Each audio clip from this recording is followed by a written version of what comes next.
نبی کریم صلی اللہ علیہ وآلہ وسلم نے دشمن کو حنین میں شکست فاش دے کر اوطاس سے نکال دیا تھا۔ اب آپ نے فیصلہ کیا کہ مالک بن عوف کو دم لینے اور مزید مزاحمت کی تیاری کرنے کی مہلت نہ دی جائے۔ چنانچہ آپ نے اوطاس کے اسیر قیدیوں اور مویشیوں کو ایک محافظ دستے کے ساتھ بھیج دیا، جہاں ان کو فوج کی واپسی تک زیر نگرانی رکھنے کا حکم دیا گیا۔ پھر اگلے ہی روز آپ طائف کی طرف روانہ ہو گئے، جہاں شدید مزاحمت سے سامنا ہونے والا تھا، لیکن اس مرتبہ آپ صلی اللہ علیہ وآلہ وسلم نے بڑی چوکسی کے ساتھ قدم بڑھائے، کیونکہ حنین کی گھاٹ کے ناگوار تجربے کے بعد آپ دوبارہ دشمن کے کسی دام میں پھنسنے کو تیار نہ تھے۔ یہاں علاقہ کوہستانی تھا، جس کے پہاڑی سلسلوں کی چٹانیں، ڈھلانیں اور تیزی سے اٹھتی ہوئی ایک مرتفع میدان میں ختم ہوتی تھیں، جس پر طائف واقع تھا۔ ایسے علاقے میں مالک جیسا شاطر سپہ سالار تقریباً ہر جگہ ہی گھات لگا سکتا تھا۔ اوطاس سے روانہ ہو کر آن حضرت صلی اللہ علیہ وآلہ وسلم وادی نخلہ طے کرنے کے بعد جنوب کی طرف مڑے اور وادی الملیح میں داخل ہو گئے۔ اس وادی کو عبور کر کے آپ وادی القرن پہنچے اور اس وادی کے ساتھ ساتھ چلتے ہوئے طائف سے شمال مغرب میں 7 میل کے فاصلے پر مرتفع میدان میں آ گئے۔ یہاں تک مسلمانوں کو کسی مزاحمت سے سابقہ نہیں پڑا، اور فوجی مخبروں کی اطلاعات کے مطابق ثقیف کا طائف سے باہر کہیں نام و نشان نہیں تھا۔ لیکن مالک پر اچانک حملہ کرنے کی امید میں آن صلی اللہ علیہ وآلہ وسلم نے اپنا راستہ بدل لیا۔ طائف کے شمال میں واقع دشوار گزار خطے کو عبور کر کے آپ نجب اور سادیرہ کے درمیان نسبتاً کم پہاڑی علاقوں میں آ پہنچے۔ یہاں سے آپ نے اگوی سمت سے طائف کی طرف کوچ کیا۔ اس پورے سفر کے دوران فوج کے آگے آگے بنو سلیم پر مشتمل ہر اول دستے کی قیادت حضرت خالد بن ولید نے کی۔ مالک بن عوف نو عمر ہونے کے باوجود ایسا شخص نہیں تھا جو بے خبری میں پکڑے جانے کا کوئی موقع دیتا۔ حنین اور اوطاس کے مقام پر مسلمانوں سے ٹکر لے کر شدید نقصان اٹھانے کے بعد اس نے تہیہ کر لیا تھا کہ وہ مسلمانوں کے ساتھ دوبارہ کھلے میدان میں لڑنے کے بجائے ان سے اپنی مرضی کے مطابق جنگ لڑے گا۔ لہٰذا اس نے اپنی فوج طائف شہر کی فصیل کے اندر رکھا اور جلدی سے ایک طویل محاصرے کے مقابلے کے لیے رسد کا کافی ذخیرہ جمع کر لیا۔ یہاں اب ثقیف اپنے دلیر نوجوان سپہ سالار کی قیادت میں مسلمانوں کی آمد کے منتظر تھے۔ مسلمان 5 فروری 630 عیسوی شوال 8 ہجری کی 15ویں تاریخ کو طائف پہنچے، اور انہوں نے ایک ایسے محاصرے کا آغاز کیا جو پھر 18 دن تک قائم رہا۔ طائف پہنچنے پر مسلمانوں نے شہر کی فصیل کی ضرورت سے زیادہ قریب اپنا پڑاؤ ڈالا، اور اس غلطی کا خمیازہ انہیں ثقیف کے تیر اندازوں کے ہاتھوں بھگتنا پڑا۔ جب انہوں نے اپنے پڑاؤ پر تیر برسائے تو کئی ایک مسلمان شہید ہو گئے۔ اس سانے کے بعد مسلمانوں نے اپنا پڑاؤ پیچھے ہٹا کر اس علاقے میں قائم کیا جہاں آج مسجد ابن عباس ہے۔ داخلے اور فرار کو روکنے کے لیے اب طائف کے قلعے کے گرد مسلمانوں نے فوجی گروہ متعین کیے، اور محاصرے کی کارروائیوں کی ذمہ داری حضرت ابوبکر صدیق رضی اللہ تعالیٰ عنہ کو سونپی گئی۔ دونوں فوجوں کے درمیان لڑائی زیادہ تر ایک دوسرے پر تیر چلانے تک موجود رہی۔ مسلمان تیر انداز شہر کے قریب جاتے اور فصیل پر متعین ثقیف تیر اندازوں کو ایک ایک کر کے نشانہ بنانے کی کوشش کرتے، مگر ثقیف فائدے میں تھے کیونکہ انہیں تو فصیل کی اوٹ میسر تھی اور مسلمان کھلے میدان میں بے آڑ تھے۔ چنانچہ مسلمانوں کو ان جھڑپوں میں کافی مزاحمت کا سامنا کرنا پڑا اور ان کے بہت سے آدمی زخمی ہو گئے۔ ان میں حضرت ابوبکر صدیق کے بیٹے عبداللہ رضی اللہ تعالیٰ عنہ بھی تھے، جو بعد میں اپنے زخموں کی تاب نہ لا کر شہید ہو گئے۔ چند دن اسی طرح گزر گئے اور فتح مکہ کے بعد نبی کریم صلی اللہ علیہ وآلہ وسلم نے 2 مسلمانوں کو محاصرے کی جنگ سے متعلق پوری واقفیت حاصل کرنے کے لیے جرش، جو یمن میں واقع ہے، بھیجا، لیکن یہ دونوں آدمی محاصرہ طائف کے بعد ہی لوٹ آئے اور اس لیے کہ محاصرے میں کوئی حصہ نہ لے سکے۔ اب سلمان فارسی رضی اللہ تعالیٰ عنہ، جنہوں نے جنگ خندق میں مدد کی تھی، پھر مسلمانوں کے کام آئے۔ فارس کے ایک فوجی تجربے کی بنیاد پر انہیں جدید جنگی اسلوب سے کافی واقفیت تھی۔ ان کی ہدایت کے مطابق مسلمانوں نے ایک منجنیق تیار کی اور اسے شہر پر پتھر برسانے کے لیے استعمال کیا۔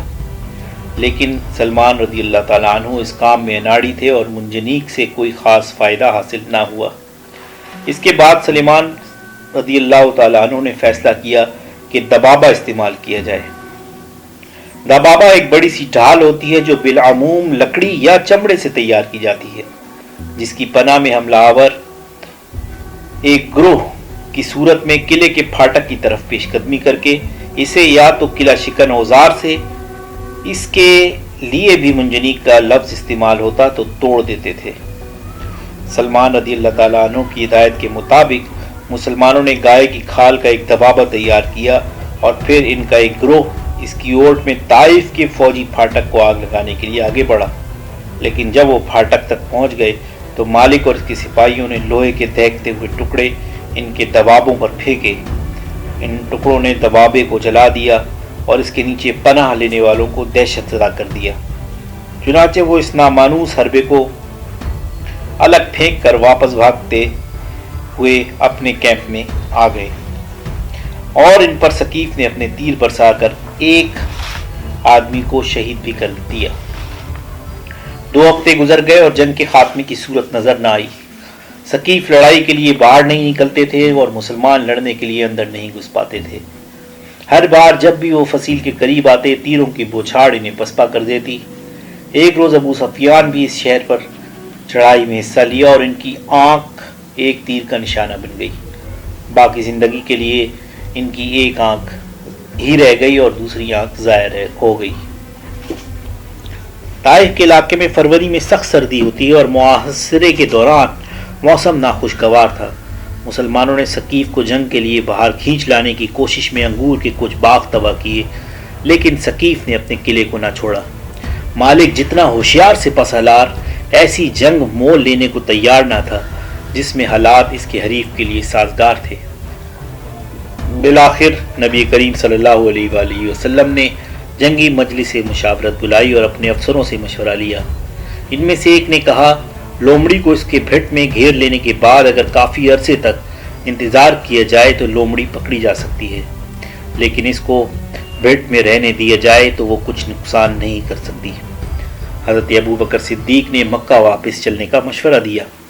حضرت عمر نے ان کی رائے سے اتفاق کیا۔ نبی کریم طائف کی فتح کے لیے بہت طویل عرصے تک انتظار نہیں کر سکتے تھے، کیونکہ نسبتاً زیادہ اہم مسائل پر ان کی توجہ کی ضرورت تھی۔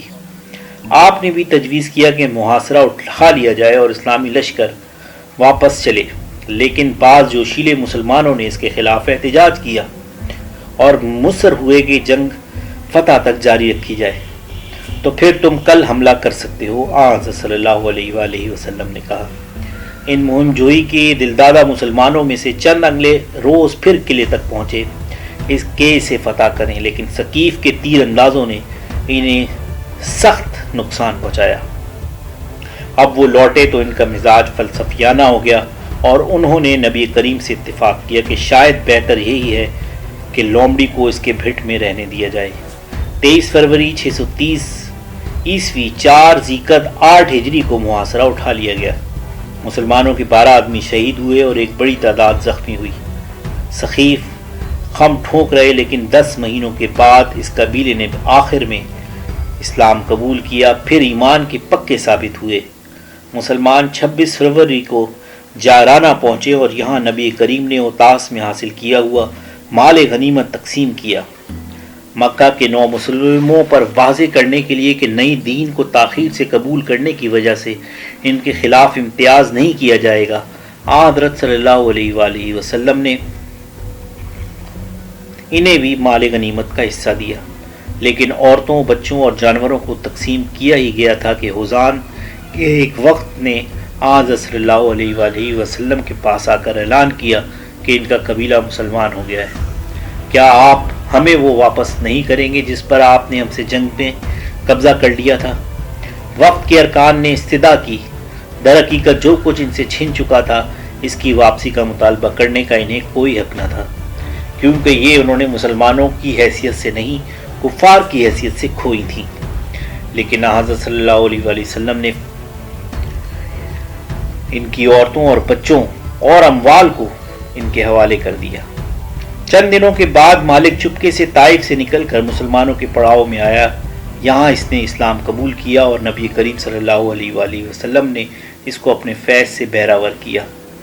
تعجب ہے کہ اس ذہین نوجوان جنگجو کو بعد کی مہمات میں کوئی اہم منصب نہ سونپا گیا، حالانکہ اس میں ایک عظیم سپہ سالار کے آثار موجود تھے۔ نبی کریم صلی اللہ علیہ وآلہ وسلم اور لشکر اسلام اب مدینہ کی طرف لوٹے اور وہاں مارچ 630 عیسوی کے اواخر میں پہنچے۔